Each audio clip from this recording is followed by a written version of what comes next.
The three greatest events in a person's life are birth, marriage, and death. From the moment we are conceived, through sex, is the moment we take on an incredible journey, which we call life. During the pinnacle of our life is marriage, which is meant to be the most sublime and defining stage of life, an opportunity from divinity to handle the incredible power of sexual energy. In a union, in a perfect matrimony between two souls to co-create and awaken to the divine nature of reality. To awaken to the cosmic intelligence of the divine spark that lies within the depths of each soul. To know what love is and how to love is truly only for the great souls. All the great masters knew the secret spiritual power of love and sex. Master Valentines, Buddha, Jesus, Krishna, all had their female counterpart, their priestess wives, to gather the light and supreme forces that are found within sex.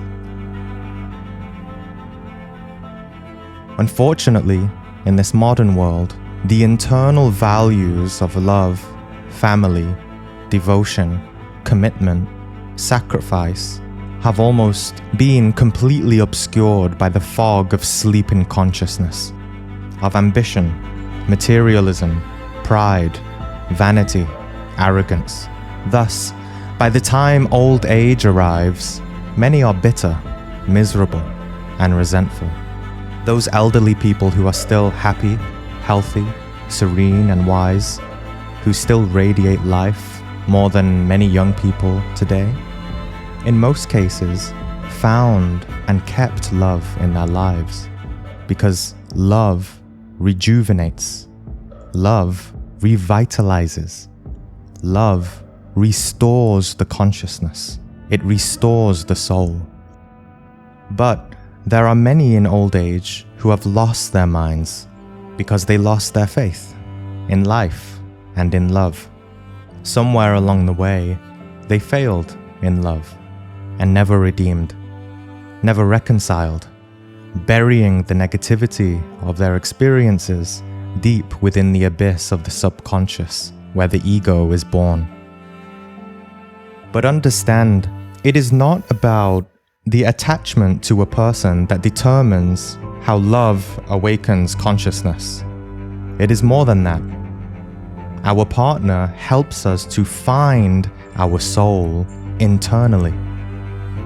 It's not that we are necessarily in love with them, but that we fall in love with the reflection through which they enable us to perceive the higher consciousness from where love originates. Our partner reverberates the vibration of the divinity within our soul. It is a sacred recognition of the spiritual source that they both share. A harmonic resonance that sings in us when we are truly in love. As in the words of the Christ, "For where there are two gathered in my name, I am there."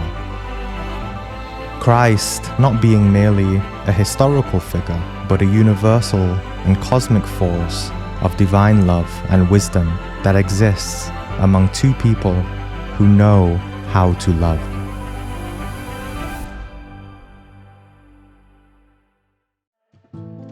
Many people declare that they love each other.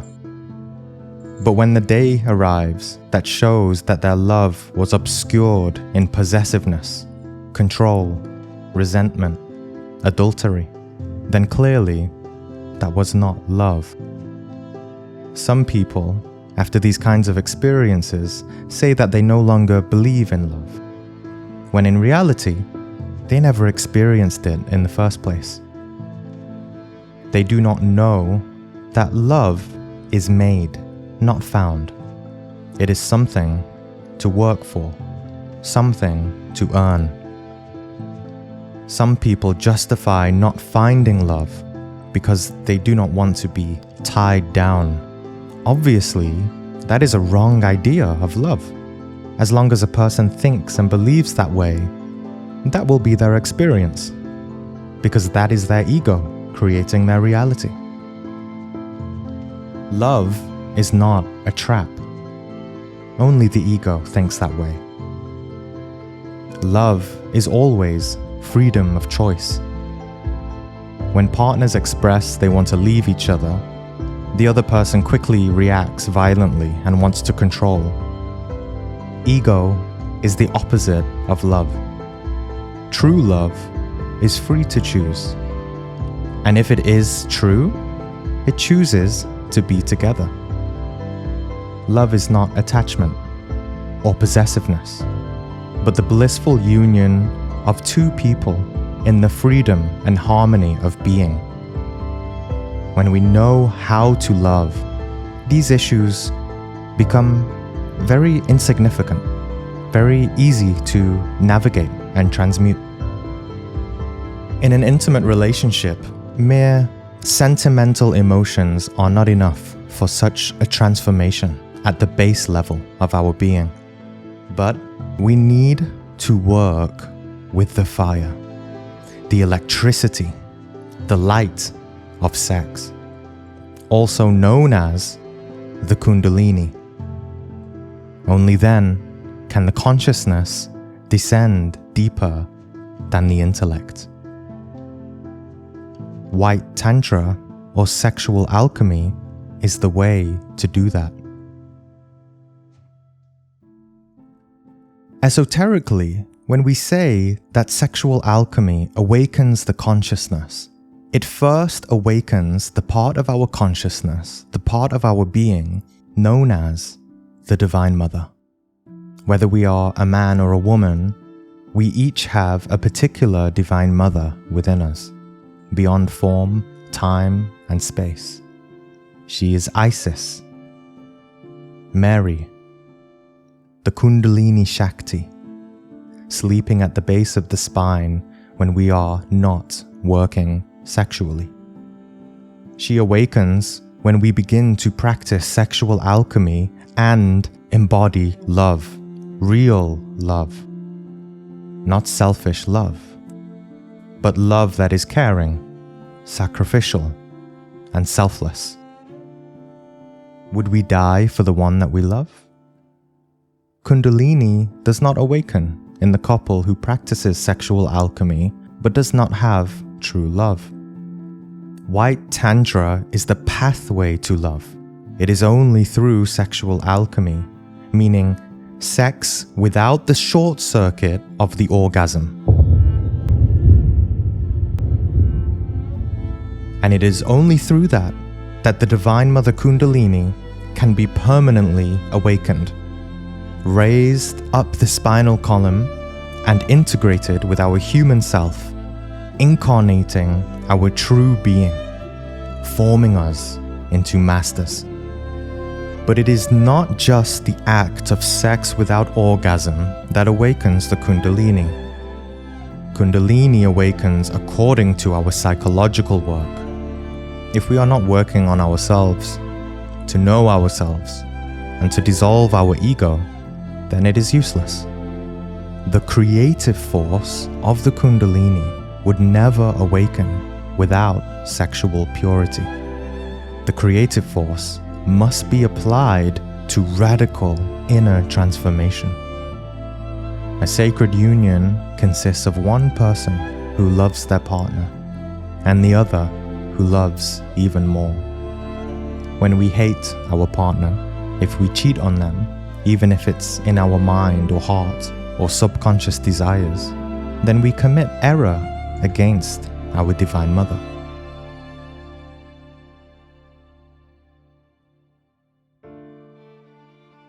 Lust, greed, pride, laziness, anger become great obstacles in order to succeed in White Tantra. These are states of great negativity that are not compatible with the superior currents of Kundalini. As we practice it, the Kundalini will reveal what is within us that is stopping us from ascending. It wants to integrate up the spinal column, but there are blockages in the chakras. These blockages take great strength, courage, and will to face. It is the same as when water goes through purification processes. In the first stages, the water seems to get dirtier. So in terms of alchemy, this is simply all the impurities rising to the surface to be collected, observed, comprehended, and disintegrated by the Kundalini. Any single person who has practiced the death of ego knows it is very difficult to do. If you try to tackle the darkness when you don't know the light, then the darkness will consume you. The path is much easier when you know the light, when you know love. Thus, the sacred union is the moment in our life when we receive those magical spiritual forces through sex to help us, to inspire us to change, raising the fire, the Holy Grail, the fire of the Pentecost, not spilling the cup.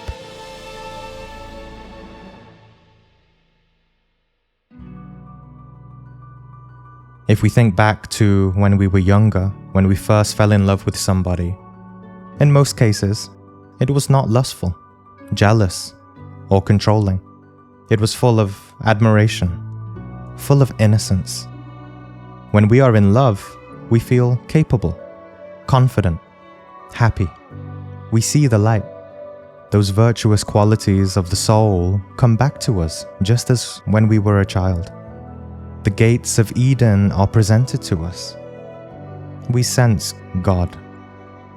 But later on, the ego came in to steal that light, transforming it into jealousy, anger, suspicion, doubt, lust. The orgasm adds to this effect through its temporary gratification of lower animal sensual-based desires.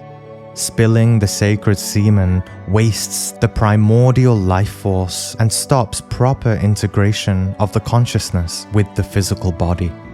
It stops us from collecting and fortifying the superior qualities of the being on the emotional, mental, and sexual levels.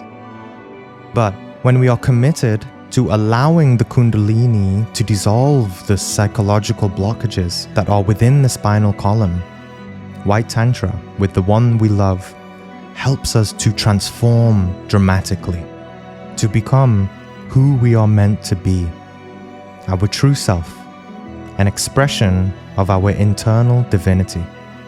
This is why in the Gnostic tradition, working with the sexual fire in White Tantra is also known as the foundation, meaning that our intimate relationship is the primary work in order to achieve the rest of the great spiritual work.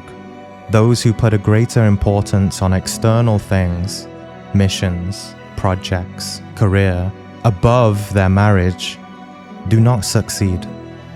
It is the inner personal life of the initiate which defines who they will be outwardly towards the rest of the world. It determines how well they will succeed in transcending the ego. Only by honoring love, purity, and sacrifice can we attain the highest spiritual truths and become what we were always meant to be, living expressions of divinity.